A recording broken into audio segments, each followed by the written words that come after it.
Hello అండి. Welcome to my channel.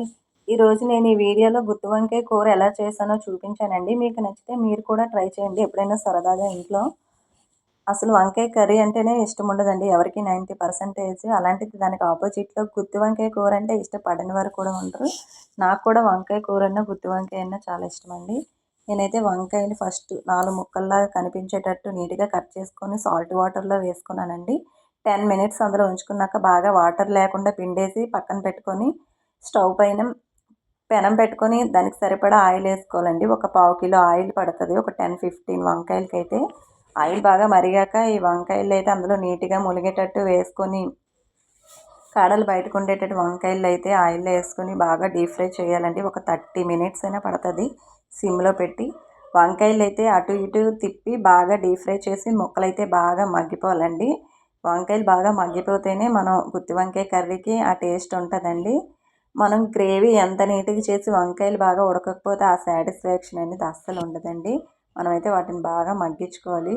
బాగా జాగ్రత్తగా గమనించుకుంటూ అవి బాగా మగ్గిన తర్వాత సైడ్‌కి తీసేసి అందులోనే మనం పోపు వేసుకోవచ్చండి. నేనైతే వేరే స్టవ్ పైన అయితే మసాలా ఐటమ్స్ అయితే రెడీ చేసుకున్నానండి గ్రేవీ కోసం.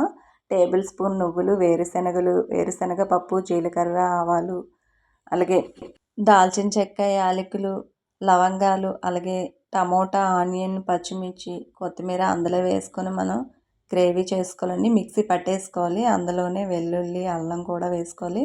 చింతపండు కూడా కొద్దిగా యాడ్ చేసుకోవచ్చండి, లేకపోతే లేదు. నేనైతే యాడ్ చేశాను అందులో.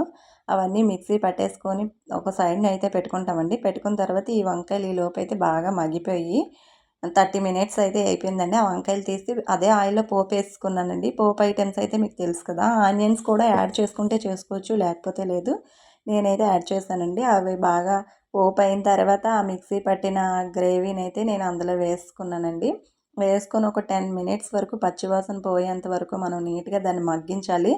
అవి మగ్గిన తర్వాత పసుపు, సాల్టు, కారం కూడా అందులో వేసుకొని కలిపేసి వాటితో పాటు కలిపి మగ్గించేయాలండి. మగ్గించిన తర్వాత సాల్ట్ అది సరిపోయిందా లేదా, కారం అది మనం చూసుకుంటాం. చూసుకున్న తర్వాత అందులో మనం ఆల్రెడీ దూరగా వేయించుకొని పక్కన డీప్ ఫ్రై చేసుకొని పక్కన పెట్టుకున్న వంకాయలు అయితే అందులో బ్లెండ్ చేసేస్తామండి. అందులో కలిపేసి నీట్‌గా ఒక గ్లాసుడు వాటర్ లేదా హాఫ్ గ్లాస్ వాటర్ వేసుకోవచ్చండి, లేకపోతే లేదు. మనం పలుచగా కావాలనుకుంటే వాటర్ వేసుకోవచ్చు, లేదు ఇలాగే బాగుందనుకుంటే అలాగే ఉంచుకోవచ్చు. అలా వేసుకున్న తర్వాత అయితే మూత పెట్టేసుకొని ఒక 10 మినిట్స్ అయితే ఉడికించాలి. అప్పుడు ఆ వంకాయలు ఆ గ్రేవీలో బాగా బ్లెండ్ అవుతాయండి.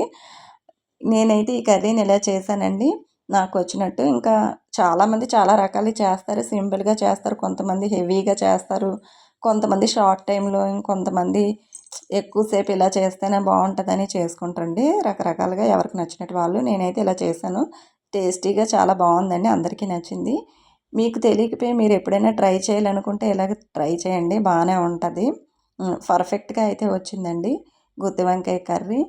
మనం ఇంట్లోనే ఇలా సింపుల్గా నీట్‌గా మసాలా ఐటమ్స్ కూడా రెడీ చేసుకొని నీట్‌గా చేసుకోవచ్చండి. నేను కూడా అలానే ట్రై చేసి ఇలాగే యూట్యూబ్‌లోనే చూసుకొని నేర్చుకొని ఇలా చేశానండి. ఉంటానండి. Bye bye.